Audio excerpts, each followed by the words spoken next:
Install the top shaft. Screw fixation.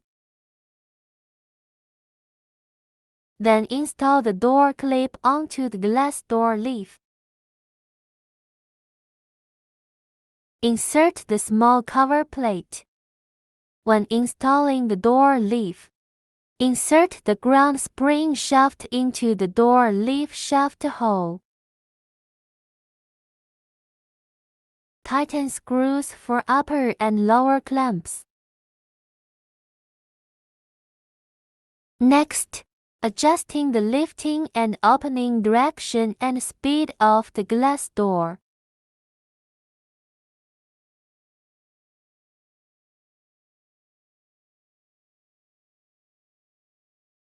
Finally, the installation of the cover plate is completed.